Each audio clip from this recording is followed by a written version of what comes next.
Let's now discuss compatible observables. So let's return to the general formalism. We'll discuss compatible versus incompatible observables. So we'll call observables compatible or incompatible. We know that observables are represented by Hermitian operators.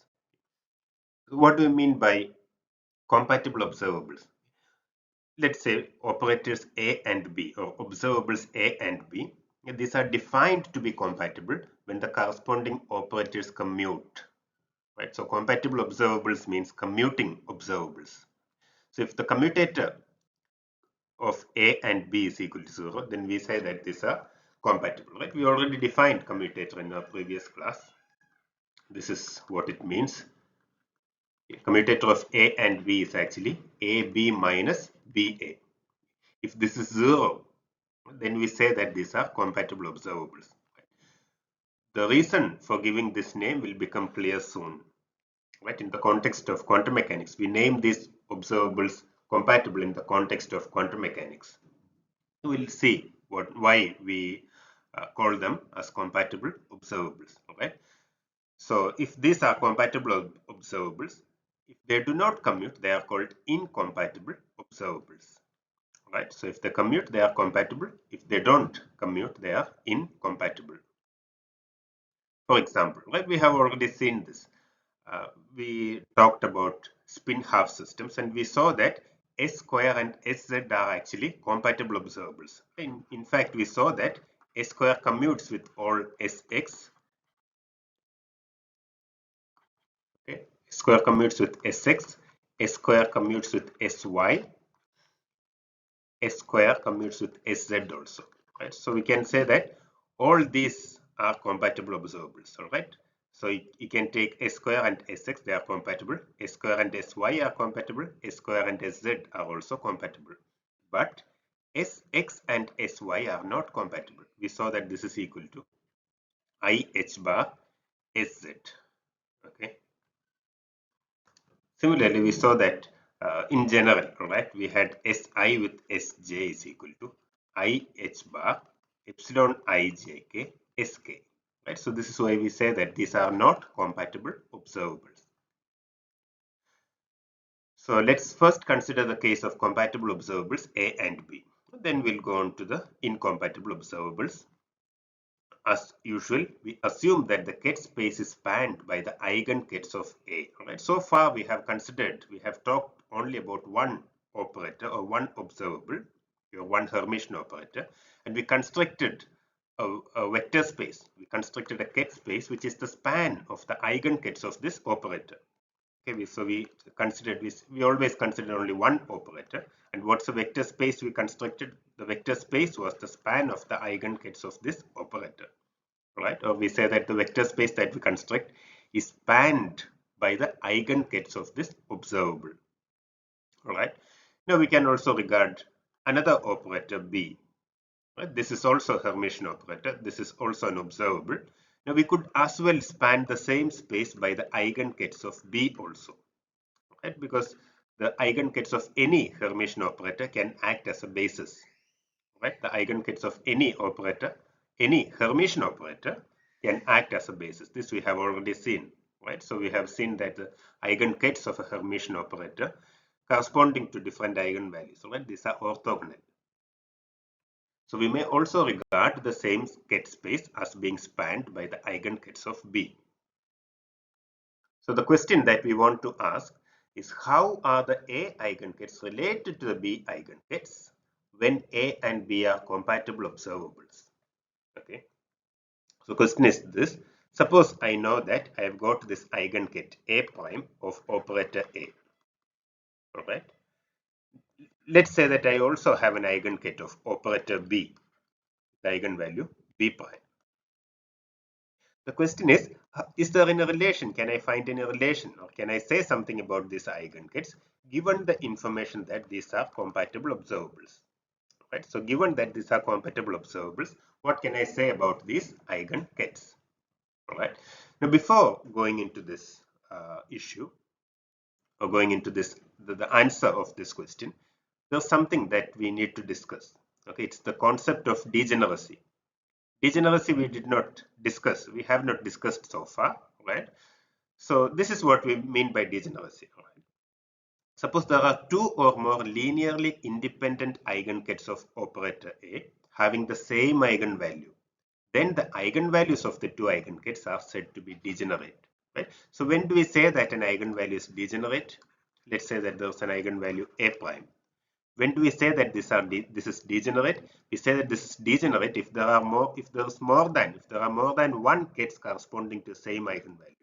Okay, let me call it as A prime 1 and ket A prime 2.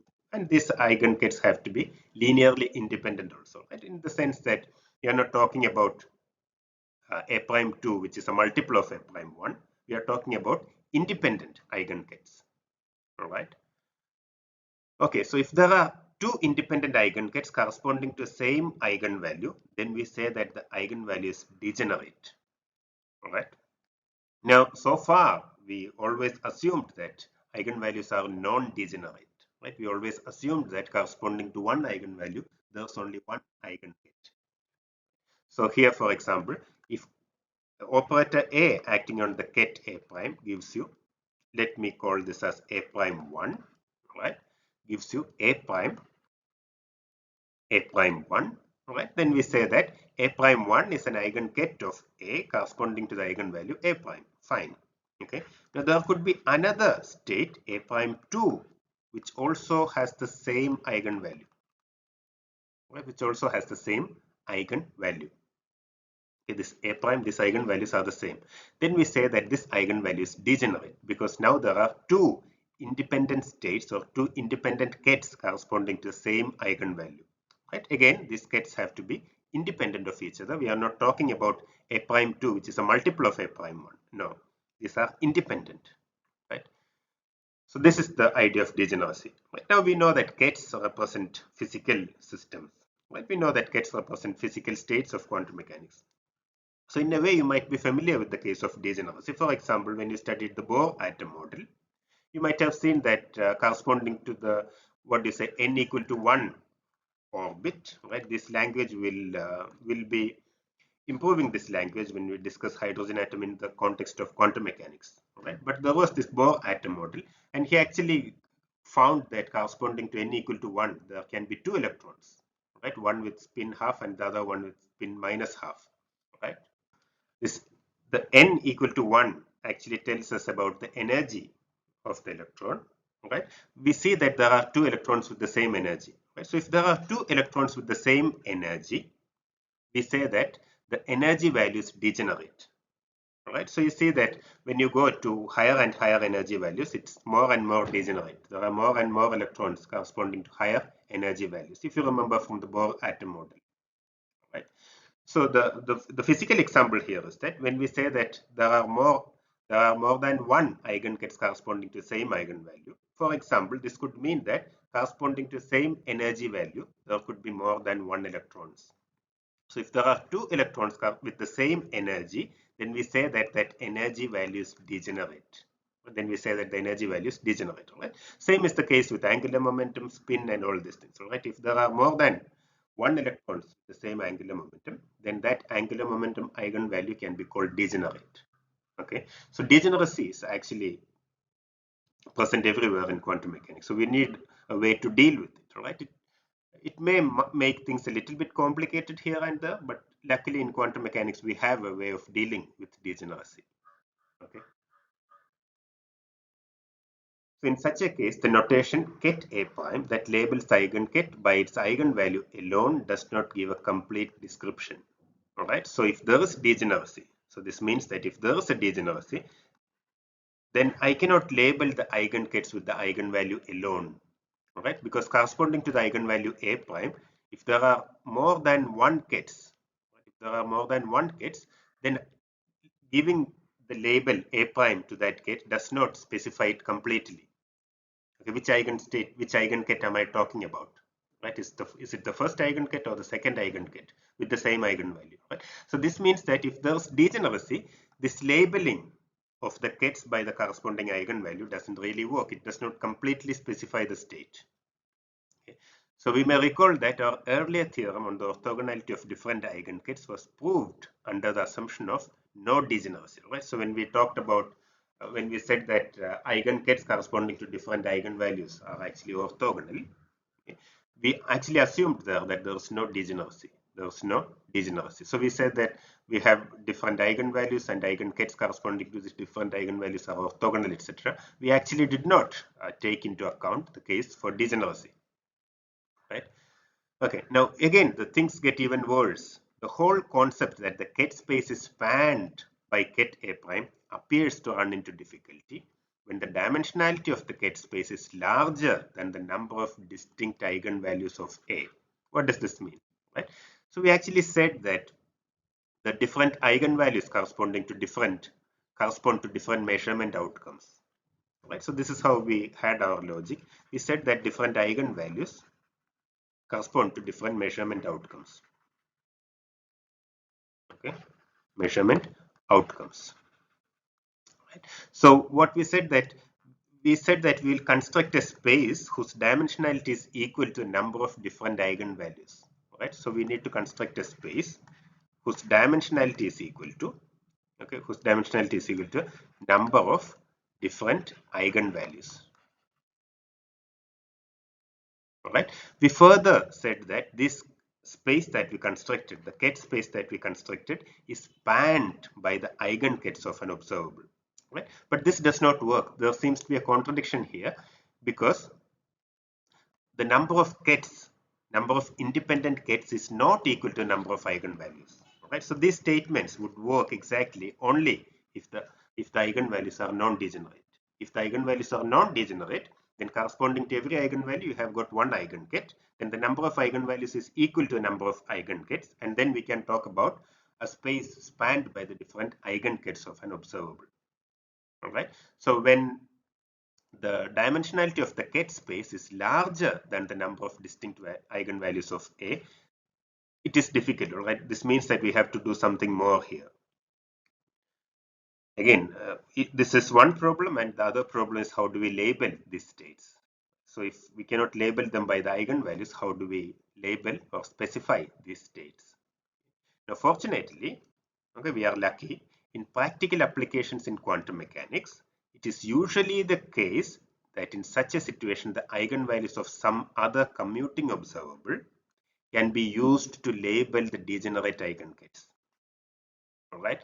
So the idea is this: if I have got two eigenkets, all right, A prime 1 and A prime 2, corresponding to the same eigenvalue, A prime, corresponding to the same eigenvalue, then this is degenerate. Okay. The question is, how do I label these kets? Right. I have written here 1 and 2, but we need to label this by eigenvalues. All right. Then what we can do in quantum mechanics is that we find an operator that commutes with A. These are the eigenkets of A, remember. If we find an operator that commutes with A, all right, then we'll be able to label these kets with two eigenvalues instead of one. Okay, we can write them as A prime, B prime, and A prime, B double prime. Okay, but we'll see this. All right, this is what we are going to see. So in quantum mechanics, usually we are fortunate enough to find another operator that commutes with the operator. All right, and then we can label each ket using two eigenvalues instead of one. All right. Now, if that does not solve the problem completely, we'll see that we'll look for another operator which commutes with both of these, right? And then that will help us to label the kets using three eigenvalues, etc. Right? But we'll see that we have to show that this actually works. Right? That's what we are trying to do in this session. That's one of the things that we are trying to do in this session. All right. So this is just an introduction. Let's try to understand these things more clearly. With that introduction, let's go into an important theorem.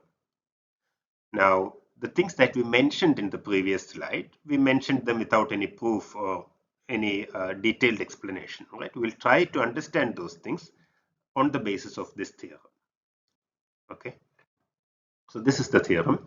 Suppose that A and B are compatible observables and the eigenvalues of A are non-degenerate, which means that corresponding to an eigenvalue, there could be more than one eigenkets, then the matrix elements bra A double prime B A prime are all diagonal.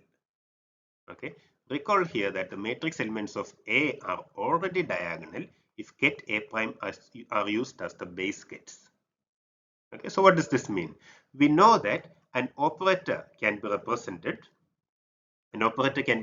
as a square matrix in a basis.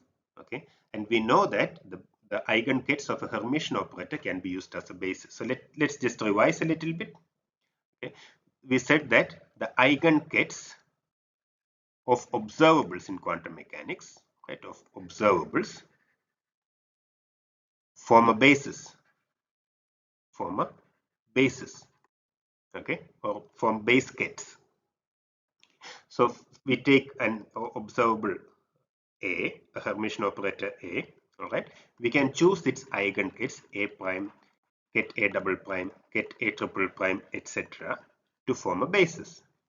Okay, now we can use this basis, or we can use this base kets to represent any operator as a square matrix, right? So any operator can be represented by a square matrix with elements, right, with elements given by ket A prime, sorry, bra A prime x ket A prime, bra A prime x ket A double prime, etc. Okay, this is how we label the elements. So if we are talking about the matrix elements, maybe we can write x A prime A double prime, right? This is the matrix element of the matrix of the square matrix, right? This is the row index and this is the column index, right? This can be written as, this is the number, right? This matrix element is a number, bra A prime x ket A double prime. Okay, so this is the row index and this is the column index. We said that matrix can be represented by square matrices in a basis like this. Okay, now we also saw that if you are talking about the matrix representation of A itself, right, of matrix representation of A in the basis formed by its own eigenkets, we are talking about the matrix representation of A in the basis of its own eigenkets, then we saw that it will be a diagonal matrix. It will be a diagonal matrix. It will be a diagonal matrix. Diagonal matrix means you will have element only along the diagonal. All other elements will be 0. Okay. So we saw that this is easy to prove because the matrix element of operator A become like this. Let's write A prime, operator A double prime. Okay, or let's write as we did before, bra A double prime A ket A prime. Okay, now we can use the eigenvalue equation here because we already said that these are the eigenkets of operator A. These are the eigenkets of operator A. I can use the eigenvalue equation here. This becomes bra A double prime A ket A prime. Now, sorry, A prime, that's the eigenvalue. Now I can pull this number out and I get A prime bra A double prime ket A prime. Okay. And what does this mean? This means that we said that these are also orthogonal, right? The eigenkets corresponding to different eigenvalues are actually orthogonal. This means that this is equal to A prime delta A double prime A prime. Okay, which means that we have only diagonal elements. Okay, because this Kronecker delta tells us that we get non-zero elements only if A double prime is equal to A prime. In other words, only if the row index is equal to the column index. Okay, let me write it like this: A double prime A prime. Okay, if I want a matrix element A double prime A prime, we'll see that this is equal to 1 only if the row index and the column index are equal.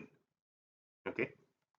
All right, that's what we mean when we say that A is diagonal in this representation. A is diagonal. The matrix that represents A is actually diagonal in the representation, in this representation, right, or in the basis formed by its own eigenkets, right? So we say that this is equal to what did we say? This is equal to A prime delta A double prime A prime. Okay, fine. Now what we are saying is that if I find another operator that commutes with A, right? If I find another operator that commutes with A, then this operator also will have a diagonal representation in this basis. That's what we are going to prove. We are trying to prove that if A commutes with B, or if I find another operator, another observable that commutes with A, right, then the matrix representation of B also will be diagonal in the same basis. All right, this means that the matrix representation of B also will be diagonal. In other words, if I take the matrix elements A double prime, B A prime, will also get a diagonal matrix. Okay, we can represent this matrix by, let's say that the diagonal elements are represented by B prime. So we should be able to write this matrix as a diagonal matrix of this form. Okay. Alright, so this Kronecker delta tells me that I'll get a non-zero number only if the row index and the column index are the same. So this is the meaning of the theorem. This is the meaning of the theorem. Right. So we have already seen that the matrix elements of A are already diagonal if ket A prime are used as the base kets. Okay. Now the theorem says that if I find another observable that commutes with A, then the matrix elements of B also are diagonal in the basis, right? In the same base, in the basis of the eigenkets of A, all right? So, okay, that's the theorem, right? I think we have explained it sufficiently. Now we need to prove this. We need to prove that B is also diagonal, or the matrix representation of B is also a diagonal matrix if ket A prime are used as the base kets, right? Provided A and B are compatible observables. Okay, let's prove this now. The proof is quite simple. Now, the proof of this theorem is quite simple. The first thing that we will use is that we are talking about compatible observables. Okay, that's one thing. All right. There's something else we'll need. Let's do it here. We are talking about the eigenkets of operator A. We are talking about the eigenkets of operator A. All right. So they satisfy the eigenvalue equation of this form. A acting on ket A prime is equal to A prime multiplied by ket A prime. This is the eigenvalue equation. Right? This is a ket equation in the sense that I have got a ket on the left hand side of the equation and a ket on the right hand side of the equation. I can find the corresponding bra equation. This we will be using in the proof. Okay. So let's take the corresponding bra. Okay. So ket A prime, when you go to bra space, will become bra A prime. A will become A dagger, right? A will become A dagger, but we are talking about Hermitian operators, which means that A is equal to A dagger. So I can write this like this: bra A prime A is equal to, or A acting on bra A prime is equal to. This is a number which should become a complex conjugate when you go to the bra space. Okay. But these are real numbers because these are eigenvalues of Hermitian operators, and we have proven that eigenvalues of Hermitian operators are real, right? So the complex conjugate of A prime is A prime itself, right? This bra will become, this ket will become the corresponding bra, all right? So we see that we can write a relation like this. If this relation is true, we can also write a relation like this. We see that a Hermitian operator acts towards the right and towards the left in the same way. Okay, it acts on ket A prime, it gives you A prime multiplied by ket A prime. It acts on bra A prime and you get bra A prime multiplied by A prime. Okay, so we can make use of this fact. All right, so let's take this as equation 2. All right, now what we do is that we start with this condition. We have got A comma B is equal to 0. The commutator of A comma B is equal to 0. Right? Let me multiply by a bra A double prime on the left and a ket A prime on the right. All right. So this has to be also equal to 0. Okay. So this means that I can write this as, using the definition for this commutator. All right. Bra A double prime AB minus BA. That's the definition for the commutator. Ket A prime is equal to 0. Right. Now maybe for convenience I can just write this out first. I can write this as bra A double prime AB ket A prime minus bra A double prime BA ket A prime is equal to 0. Okay, I've just distributed this thing. This is inside a bracket. Okay, so I've just distributed this thing. Now I see that here we have got A acting on bra A double prime. Okay, but by this rule, A acting on bra A double prime has to be A double prime multiplied by bra A double prime. Right? So this is equal to bra A double prime multiplied by A double prime, and I've got this B here. All right, and on the right I have got ket A prime minus I've got bra A double prime B, and A acting on ket A prime is A prime ket A prime. Okay, so the equation becomes like this. All right. Now these eigenvalues are numbers. You can just pull it out. They don't. They just pass through kets and bras. Okay, as we said. So you can just pull this number out. This becomes. Let me write this as A double prime. Okay, I've just taken this A double prime outside because it does not change anything. It doesn't matter where you put the number. Okay, it could be either on the right side or on the left side of the bra. Changes nothing. Okay? So A double prime, and I've got bra A double prime B ket A prime minus, again this number I can pull outside, A prime bra A double prime B ket A prime is equal to 0. Okay, now we see that we have got the same object here, same number here, so I can write this as A double prime minus A prime multiplied by bra A double prime B ket A prime is equal to 0. Right, so this condition, commutator of A comma B equal to 0, is written in this form now. Right. Now what does this mean? This means that if A double prime is not equal to A prime, right? So what's the condition that this equation is satisfied? Either this should be 0 or this should be 0. Okay, either of this should be 0. Right? Now suppose this is not 0. Suppose A double prime is not equal to A prime. Okay? If A double prime is not equal to A prime, this term cannot be 0.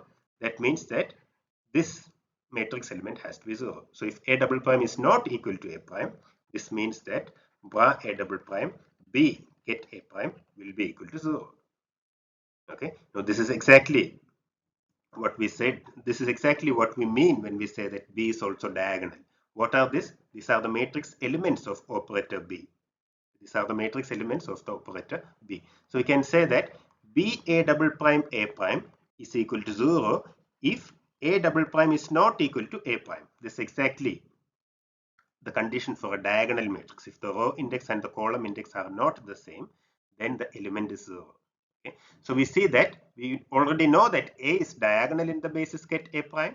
A is already diagonal in the basis ket A prime. Okay, we see that if A comma B is equal to 0, then B is also diagonal, all right, or the matrix that represents B is also diagonal in the basis formed by the eigenkets of A. Okay, I think we have proven what we started. We have proven what we wanted to prove. Okay, the proof is simple. This is just a few steps of algebra. Okay, but it's very the theorem itself is very important. Okay. So I hope the proof is clear. So we have said, sorry. So what we saw here. Okay, let me write it here again. We saw that bar A double prime B ket A prime is equal to 0 if A double prime is not equal to A prime. This is what we saw. Now we can write this like this. We can say that we see that if A double prime is not equal to A prime, this is equal to 0. Right? So the matrix elements can be written as bar A double prime B A prime can be written as this is 0 if A double prime is not equal to A prime. Okay, so we include a Kronecker delta and the matrix elements are of this form bar A prime B ket A prime. Alright, so this means that the matrix elements of operator B, okay, this is the row index, this is the column index. Alright, these are non-zero if the row index and the column index are the same. Right, only if the row index and the column index are exactly the same. If A double prime is not equal to A prime, then this Kronecker delta will kill the term. It becomes 0. Alright, if A double prime is equal to A prime, if the row index and the column index are equal, then this delta A double prime A prime is 1 and the matrix element is bra A prime B ket A prime. Okay. So this means that both A and B can be represented by diagonal matrices with the same set of base kets. Okay. So A and B can be represented by diagonal matrices with the same set of base kets provided the commutator of A and B is equal to 0. So in other words, we can say that they can be simultaneously diagonalized. All right, operators A and B can be simultaneously diagonalized. Simultaneously diagonalized. Okay, this is the result we have. Bra a double prime b a prime is equal to delta a double prime a prime bra a prime b get a prime. This means that the matrix elements of B are diagonal. You can also write this like this: B a double prime a prime. Okay, the row index and the column index, row and column. Okay, this is non-zero only if the row index is equal to the column index. Right? In other words, the only non-zero elements are the diagonal elements. Okay, B11, B22, B33, etc. Right? For those terms, this delta will give you 1. Right? But if you are looking for matrix elements B12, B13, B31, etc., that will be 0. Right? And this is ensured by this Kronecker delta sitting here. So this can be written as delta a double prime a prime bra a prime b get a prime. Okay, this is the result we have. Now let's write b in this form. Okay. Operator b can be written as identity operator b identity operator. I'm just inserting identity operator on both sides. Okay. Now this identity operator itself can be written in terms of the eigenkets of operator a. I can write this identity operator as sum over a double prime get a double prime bra a double prime. Okay, that's the completeness relation. And here I can write sum over a prime get a prime bra a prime. All right. So if I make use of the completeness relation, I can write this as sum over a prime, sum over a double prime. Okay, sum over a prime, sum over a double prime. There are two summations, sum over a prime and sum over a double prime. And then here I've got get a double prime bra a double prime. Okay, that's one identity operator. B, and I've got get a prime, bra a prime.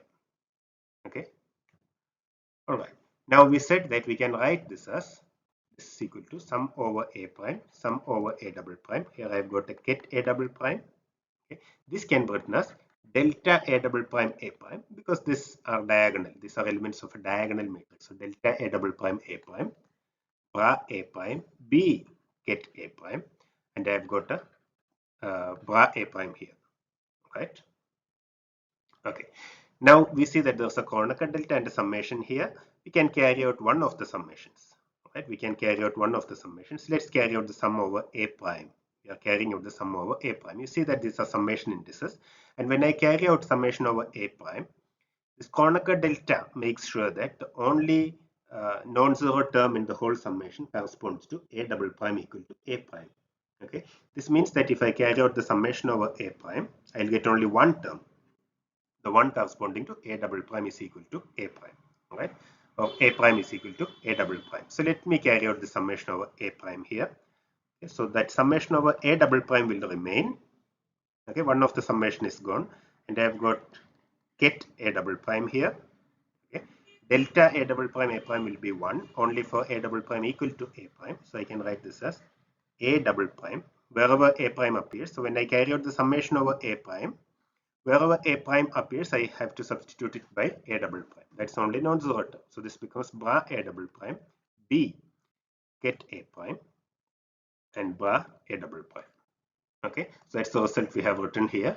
Using this result, b can now be written as sum over a double prime, get a double prime, bra a double prime, b get, sorry, I should have, I missed a prime here. So this is b is equal to sum over a double prime, get a double prime, bra a double prime, b get a double prime, and then bra a double prime. Right? I've only used this result, the result that b is actually diagonal in the eigenkets or in the basis formed by the eigenkets of operator a.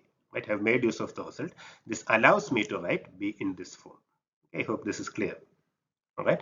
Now let's look at the action of this operator b on an eigenket of operator a.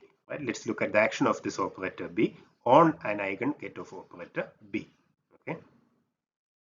So this is an operator. Let's find what happens when you do b acting on get a prime. Right. So we see that b acting on get a prime can be written as sum over a double prime. Instead of b, I can substitute this. So this is get a double prime, bra a double prime, b get a double prime, bra a double prime, and okay, this is operator b.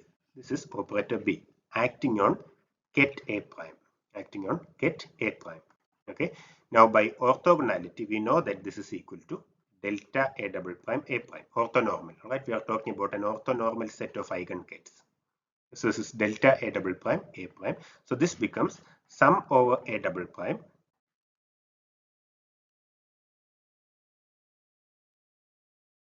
and then delta A double prime A prime. Okay. Now again, as we did before, we can now carry out the summation over A double prime, and the only non-zero term will be corresponding to A double prime equal to A prime. So this becomes get A prime, okay, and here A prime B A prime, right? What is this? This is B acting on get A prime. Okay, so this is the result we have.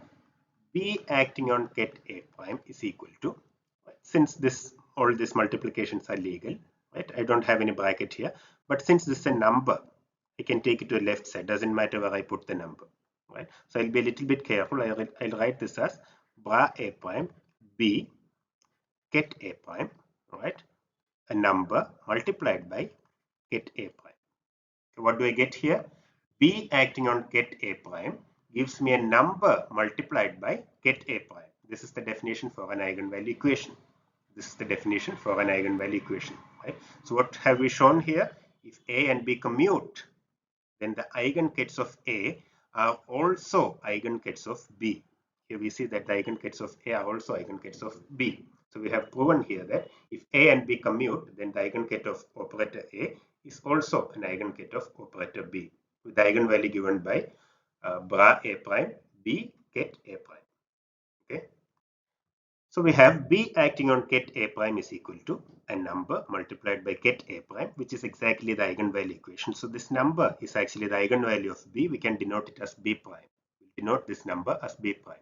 Okay. So we see that the get A prime is a simultaneous eigenket of A and B if A and B commute. Right. So what we have seen is that if A and B commute, okay, if A and B commute, then they have simultaneous eigenkets. They have simultaneous eigenkets. Okay, or we can say that commuting observables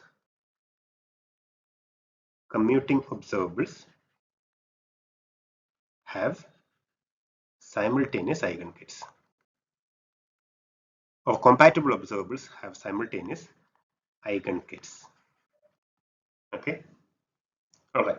Now, so we started with the eigenket eigenket of A labeled with the eigenvalue of A alone. All right. But we saw that this is also an eigenket of operator B with the eigenvalue B prime. Now there's no reason to be partial towards A or B. So it's better to characterize this eigenket with two eigenvalues. Okay. So this is an eigenket corresponding to the eigenvalue A prime of operator A and the eigenvalue or B prime of operator B. So we can characterize the eigenkets using the eigenvalues of commuting observables. Okay. So just to be impartial to both operators, we may use get A prime comma B prime to characterize this simultaneous eigenkets. All right. Now this is nice, all right, because this says that this state is an eigenket of both operator A and operator B. Right. This state is an eigenket of both operator A and both operator B, and these are labeled. This get is labeled by the eigenvalues of operator A and operator B, such that A acting on A prime get A prime B prime is equal to A prime multiplied by get A prime B prime. This is just a notation. And B acting on get A prime B prime is equal to B prime multiplied by get A prime B prime. Okay, so simultaneous eigenkets of observables can be characterized or can be labeled by the eigenvalues of these operators. Okay, this will prove to be quite useful later on. We might have already used this without knowing it several places. Okay.